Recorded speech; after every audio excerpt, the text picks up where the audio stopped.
दोस्तों, टाटा मोटर्स की बात करें तो आज स्टॉक के अंदर हमें कुछ गिरावट देखने को मिली है, हल्की सी। वैसे तो निफ्टी ऑटो में पॉजिटिव क्लोजिंग आज हुई है, लेकिन आज काफ़ी दिनों के बाद एफआई और डीआई दोनों ही बाज़ार में बिकवाल थे। उसका क्या मतलब है? क्या बाज़ार में फिर से गिरावट का माहौल बनेगा या अभी शानदार तेज़ी की संभावना बाकी है? तो टाटा मोटर्स की यहाँ पे मीटिंग होने जा रही है 22 मई को। इसको लेकर अपडेट निकल के आ रही है, किसके साथ ये मीटिंग है उसको समझने की कोशिश करेंगे इस वीडियो के माध्यम से। वैसे टाटा मोटर्स ने डिविडेंड का ऐलान कर दिया है, तो ये डिविडेंड पाने का अच्छा मौका है।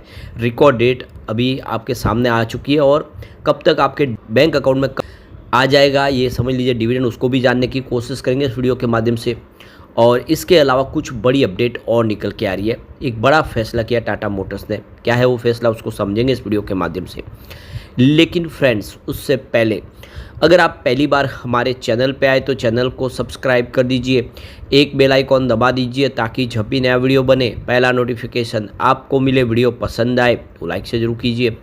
चलो फ्रेंड्स, वीडियो स्टार्ट करते हैं। मैं हूँ आपका दोस्त एस.बी. दवे और हमारे अपने चैनल ऑनलाइन कमाई में आपका बहुत बहुत स्वागत है।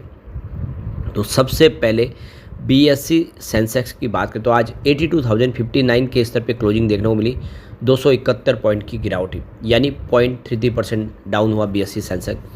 तो ये देख सकते हो कि शुरुआत हल्की सी तेज़ी के साथ हुई थी और कुछ तेज़ी बनने की कोशिश हुई, लेकिन प्रॉफिट बुकिंग शुरू हो गई जिसकी वजह से गिरावट हुई। और ये प्रॉफिट बुकिंग आज एफआई डीआई दोनों की तरफ से थी। काफ़ी समय के बाद दोनों ही बिकवाल थे आज। तो डीआई की बात तो आज 10,988 करोड़ का उन्होंने फ्रेश इन्वेस्टमेंट किया, लेकिन सामने 11,226 करोड़ की उन्होंने बिकवाली की।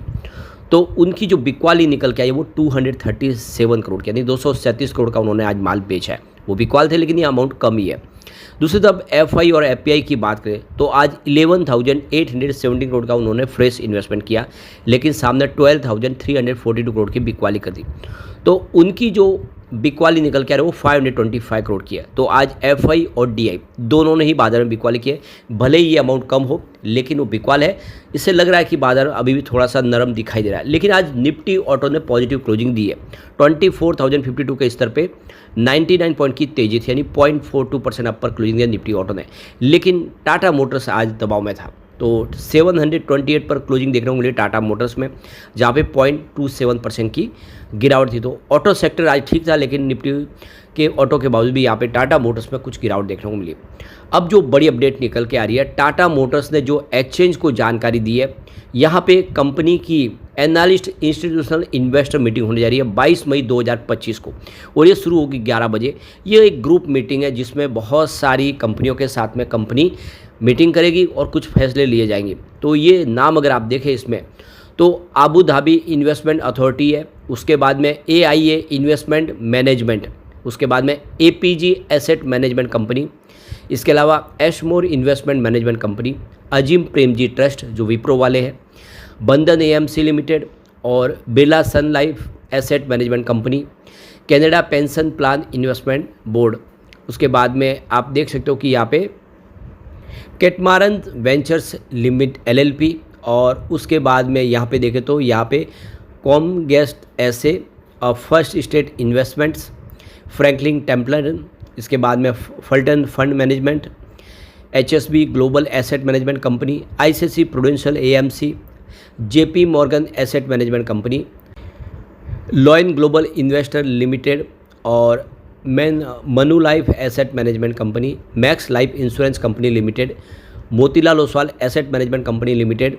और यहाँ इसके अलावा देखेंगे तो यहाँ पे Pinpoint asset management company limited और ऑक्सबो कैपिटल मैनेजमेंट, और उसके बाद में यहाँ पे प्रिंसिपल एसेट मैनेजमेंट उसके बाद में सेंट्स कैपिटल मैनेजमेंट और एसबीआई लाइफ इंश्योरेंस कंपनी, और उसके बाद में Schroder investment management, Sundaram mutual funds, Tata AI life insurance और टीटी इंटरनेशनल। इन सारी कंपनियों के साथ में कंपनी एक ग्रुप मीटिंग करने जा रही है, यानी कुछ बड़ा फैसला करने की टाटा मोटर्स की तैयारी है, क्योंकि कंपनी का मर्जर होने जा रहा है और इसकी जानकारी इनके साथ में शेयर की जा सकती है। सारे इन्वेस्टर्स हैं, तो हो सकता है इसके लिए कुछ बड़ा फैसला यहाँ पे करने की तैयारी है। जो फंड्स हाउस है जिन्होंने निवेश किया टाटा मोटर्स में, जिनकी बड़ी स्टेक है, उन सब के साथ में यहाँ पे मीटिंग होगी। अब एक जो बड़ी अपडेट निकल के है, टाटा मोटर्स की नज़र इस समय ईवीज़ पर है और ईवीज़ में जो इनका इस बार मार्केट शेयर कम हुआ करीब 10%, उसको फिर से बढ़ाने की तैयारी कर रही है। तो टाटा मोटर्स का लक्ष्य घरेलू यात्री वाहन बाजार में इलेक्ट्रिक व्हीकल को मुख्य धारा में लाने का है। अपनी योजना के तहत इलेक्ट्रिक व्हीकल श्रृंखला को मजबूत करने और साथ ही मौजूदा मॉडल के मूल्य को बढ़ाने का प्रयास कर रही है कंपनी। मुंबई की एक प्रमुख वाहन कंपनी चालू वित्त वर्ष में हैरियर ईवी और उसके साथ सियरा ईवी उतारने की तैयारी कर रही है। साथ ही कंपनी अपने मौजूदा मॉडल में कई तरह के सुधार करने की योजना बना रही है। टाटा मोटर्स ने साल 2024-25 में करीब 65,000 इलेक्ट्रिक वाहन बेचे।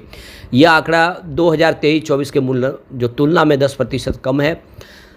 तिमाही नतीजों के बाद निवेशक प्रस्तुतिकरण में कंपनी ने कहा है कि हम नए मॉडल के साथ ईवी पोर्टफोलियो को मजबूत करने जा रहे हैं, साथ ही मौजूदा मॉडल के लिए भी मूल्य बढ़ाने की तैयारी कर रहे हैं। कंपनी का इरादा इलेक्ट्रिक वाहनों को मुख्य धारा में लाने का है। इसके लिए कंपनी बाजार विकास और पारिस्थितिकी तंत्र को मजबूत करेगी। आंतरिक दहन इंजन यानी परंपरागत वाहन खंड पर कंपनी ने कहा है कि उसका लक्ष्य हैच और एसयूवी में उत्पादन में सुधार के साथ अपने सबसे मजबूत और नए सबसे पोर्टफोलियो को लाभ उठाना है। उसका कंपनी का लक्ष्य व्यापक विपणन अभियान, ब्रांड जुड़ाव के साथ माध्यम से ब्रांड के विचार को बढ़ाना ताकि ग्राहक अनुभव को बेहतर बनाया जा सके। टाटा मोटर्स ने कहा कि वह प्रमुख बाजारों में अपनी बिक्री नेटवर्क का विस्तार करने की योजना बना रही है। इसके तहत बड़े आकार के फॉर्मेट स्टोर पर ध्यान केंद्रित किया जाएगा। इसके अलावा कंपनी कठिन माहौल में अपनी प्रतिस्पर्धकता और लाभप्रदता सुनिश्चित करने के लिए लागत में कमी की दिशा पर भी काम कर रही है। तो यहाँ पे देख दो कि जो इनके जो कमर्शियल वाहन है उनके बारे में कंपनी का कहना है कि उसे बेड़े के उपयोग में सुधार और बेहद वृद्ध आर्थिक संकेतों के साथ एक स्थिरता धारणा की उम्मीद है। कंपनी ने कहा है कि वैश्विक बाधाओं के बावजूद भी निरंतर वृद्धि की हम उम्मीद कर रहे हैं। तो कुल मिला के कंपनी आशावान है और आने वाले समय एक शानदार परफॉर्मेंस देखने को मिल सकती है फिर से टाटा मोटर्स में। अब यहाँ पे कंपनी ने डिविडेंड का ऐलान कर दिया है। 2 रुपये की फेस वैल्यू पे शेयर पे 6 रुपये प्रति शेयर डिविडेंड देने जा रही है, यानी 300% का ज़बरदस्त डिविडेंड कंपनी देने जा रही है। ये फाइनल डिविडेंड 10 साल में सबसे अधिक है, यानी कंपनी ने रिकॉर्ड तोड़ डिविडेंड दिया है। तो ये बहुत शानदार डिविडेंड है। और आप देख लो कि 20 जून 2025 को इसकी रिकॉर्ड डेट फिक्स कर दी गई। इसका मतलब यह है कि अगर आपको डिविडेंड प्राप्त करना है तो 20 जून 2025 के पहले आपके शेयर है वो डीमेट अकाउंट में होने चाहिए, तब आप इसके लिए एलिजिबल होंगे। अभी काफ़ी अच्छा मौका है। तो कंपनी की 80वीं एनुअल जनरल मीटिंग की ये डेट है जिस दिन आप कंपनी इस पर बड़ा फैसला करेगी। एजीएम से मंजूरी के बाद डिविडेंड शेयर होल्डर के खाते में 24 जून 2025 तक क्रेडिट कर दिया जाएगा, यानी 24 जून से यहाँ पे आपके अकाउंट में जो है इसके पैसे वो आने शुरू हो जाएंगे।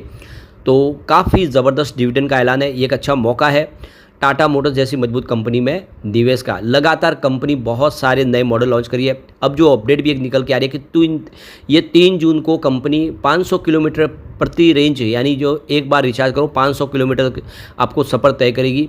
यह टाटा हैरियर ईवी लॉन्च करने जा रही है कंपनी 3 जून को। तो बहुत बड़ी अचीवमेंट है। एक ही बार चार्ज करने में 500 किलोमीटर का सफ़र तय करने वाली गाड़ी आपके सामने होगी बहुत सारे नए फीचर के साथ। तो एक बहुत ज़बरदस्त यहाँ पे संभावना बन रही है और कंपनी लगातार ऐसे नए मॉडल लॉन्च करी है जिससे हम कह सकते हैं आने वाले समय टाटा मोटर्स कमाल कर सकता है। लेकिन फ्रेंड्स, कोई भी इन्वेस्टमेंट करने से पहले अपने फाइनेंशियल एडवाइजर से एडवाइस ले ले या अपना खुद का रिसर्च करें, क्योंकि मैंने वीडियो आपके एजुकेशनल पर्पज़ के लिए ही बनाया। वीडियो पसंद आए तो लाइक से जरूर कीजिए और चैनल को सब्सक्राइब कर दीजिए। Thank you friends.